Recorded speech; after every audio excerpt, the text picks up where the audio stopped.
Many years ago, I was out with my father for lunch and we ran into Saif Ali Khan. So, like a good son, I tried to introduce my dad to Saif. I said, Dad, Saif Ali Khan.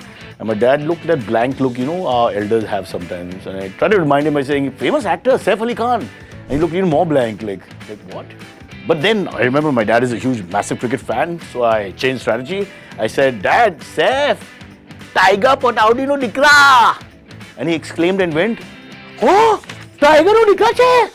What are you saying? And he got out of the car and all to say hello and all. That was so beautiful, that moment. And even Saif enjoyed it a lot, because ultimately for us, if you're a sportsman, it trumps anything else.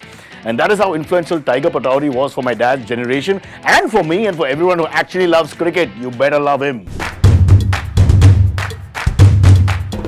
It's in the air. It's a six.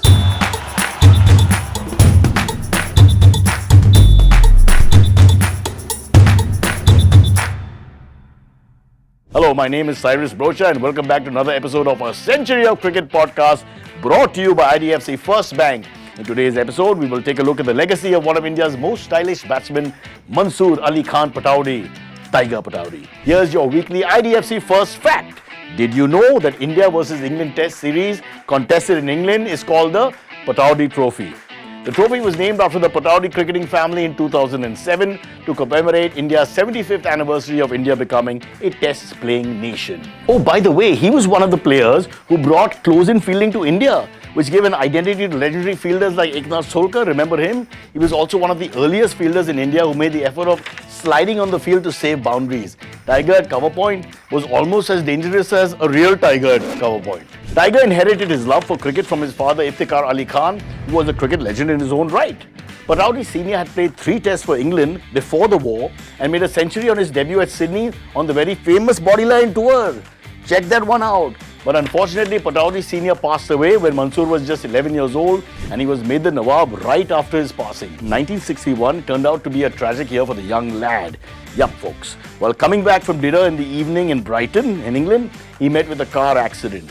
A car was coming from the wrong direction, banged straight into his car, hit the windscreen, and of course, to cut a long story short, a piece of glass went right into Tiger's right eye and he lost vision in that eye. After he returned to India, Tiger played for the board president 11 against MCC at Hyderabad and he scored 70 odd runs for them and also announced that he's ready to represent India.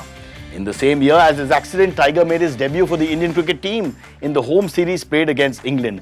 In the same year, he lost his eye, he played. Can you believe that? I almost cancelled today's shoot because I hit my toe against the couch 3 days ago, but I powered through. I thought of Tiger Pataudi and I powered through and I came here. And I decided that even though they don't show my leg, I'm still going to limp through this one. Whatever happens, because you deserve that. Soon after he joined the Indian team, he hit the first century in his 3rd test at Madras. It was called Madras then, with 103 and continued to blow everyone's mind. And despite everything, he never lost his fun-loving nature. In fact, once the British press asked him why he decided to return to cricket so soon after the accident, and he replied, because I saw your bowling attack. Why is everybody attacking England? This Century podcast is all about attacking England. I apologize, England. I love England. You gave us the Beatles, and Mike Gatting, and Ian Botham, and Alistair Cook. In 1962, he was the vice captain to Nadi Contractor in India's tour to the West Indies. In the absence of Nadi, Tiger was made the captain at the age of 21, which is still the youngest for any Indian captain till date. Tiger introduced a new kind of mindset in the Indian team, and under his captaincy, the fielding standards were also improved. The first thing he brought to the team's mindset was that the English team was not superior to them in any way, shape or form. He made them believe that they were equally good, if not better. Under his captaincy, India achieved their first overseas test victory against New Zealand in 1967 and won the series abroad 3-1.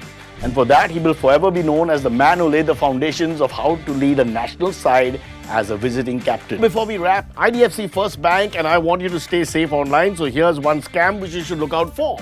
Now, in recent times, online trading IPO scams are increasing, in which the scammers create attractive ads about classes for free trading tips or pre-IPO investment schemes and may even use their names and logos to seem legit.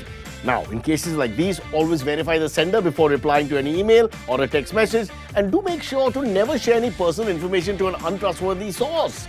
I'm a trustworthy source and I'm going to say bye because that's the end of this episode. Just got to talk to Saif Ali Khan, who's not happy with the story I mentioned.